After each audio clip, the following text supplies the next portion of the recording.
Hai semuanya, jumpa lagi di channel saya. Kali ini saya akan membahas tentang pembunuhan berantai Hwasong. Hwasong, kota yang berada di Provinsi Gyeonggi dan berjarak 42 km dari Seoul. Selain bukan destinasi wisata di Korea Selatan, juga menyimpan sejarah kelam. Sejak 1986 hingga 1991, kota itu diliputi ketakutan massal karena menjadi lokasi pembunuhan dan pemerkosaan terhadap 9 perempuan. Pelaku perbuatan biadab itu adalah pria bernama Lee Chun-ji.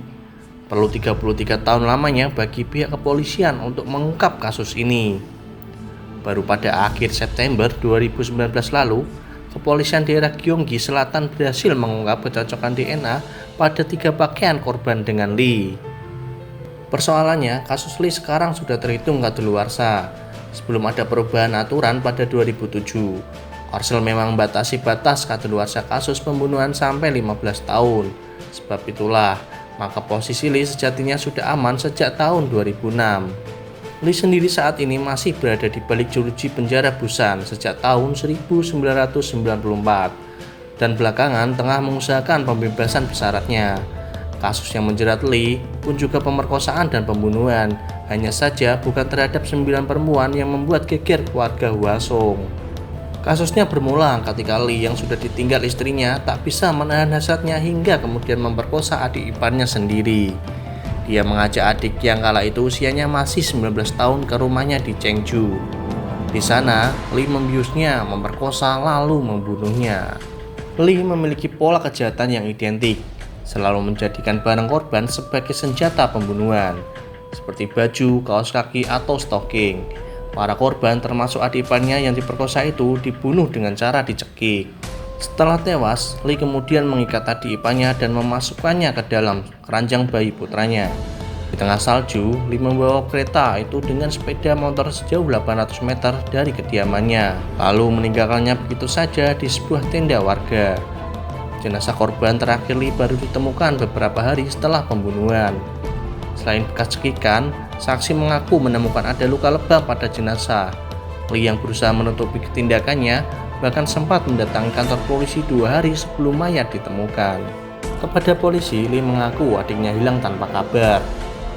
Namun, polisi justru menaruh curiga kepadanya karena ternyata mayat adiknya ditemukan tak lama setelah itu.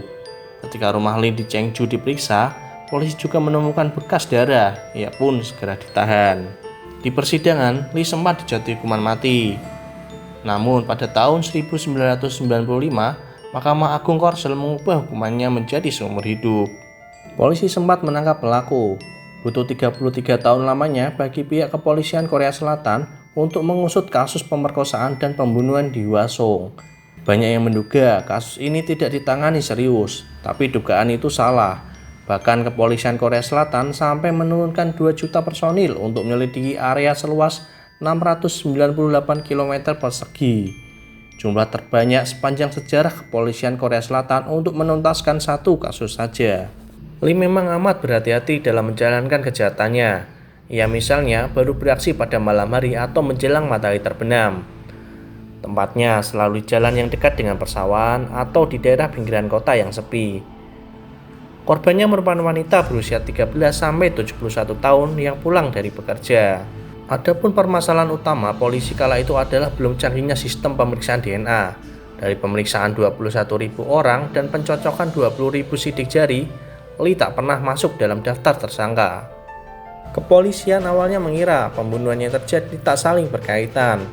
Setelah kasus kelima ditambah dengan maraknya sorotan media terhadap kekerasan yang dilakukan polisi saat interogasi, penyelidikan menjadi lebih serius dan menambah jumlah personil.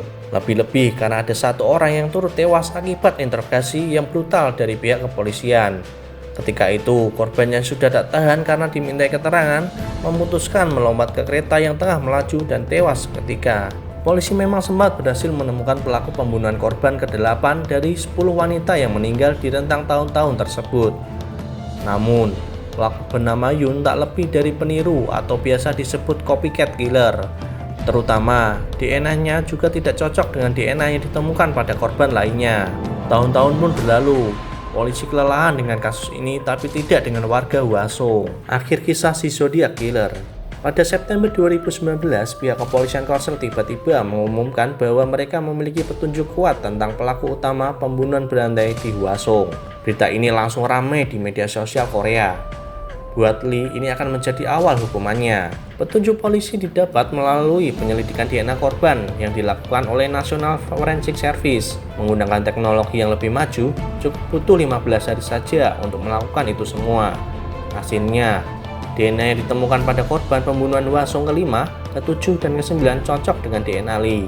Akurasi penyelidikan ini kian dapat dipercaya setelah wajah Spotlight mengeluarkan hasil riset mandirinya mengenai perakiraan tinggi dan umur pelaku kala itu. Selain melalui pencocokan DNA dan riset mengenali wajah seperti yang dilakukan Spotlight, kepolisian Korea Selatan juga memakai metode unik, yaitu hipnotis. Untuk ini, mereka mesti mendatangkan kembali satu-satunya saksi hidup dari peristiwa Hwasong yang memang melihat pelaku dengan jelas pada 1988 lalu. Kala itu, bersama sopirnya yang bernama Mo, sang kernet mengangkut Lee sekitar jam 10 malam. Lantas menganggap gelagat aneh pada Lee. Pasalnya, bulan itu cuaca seringkali cerah, tetapi celana dan sepatu si penumpang itu justru basah. Setelah bukti dan keterangan didapat, polisi segera mendesak Lee untuk mengakui perbuatannya. Benar saja, bahkan ia mengaku telah membunuh bukan hanya 9, tetapi 14 perempuan. Selain adik iparnya, 4 orang lain belum ketahuan identitasnya. Lee juga menyebut pernah melakukan 30 usaha pemerkosaan sepanjang hidupnya. Polisi sangat berhati-hati dalam menginterogasi Lee, mengingat publik masih menyorot perilaku kekerasan mereka terhadap terduga pelaku kejahatan.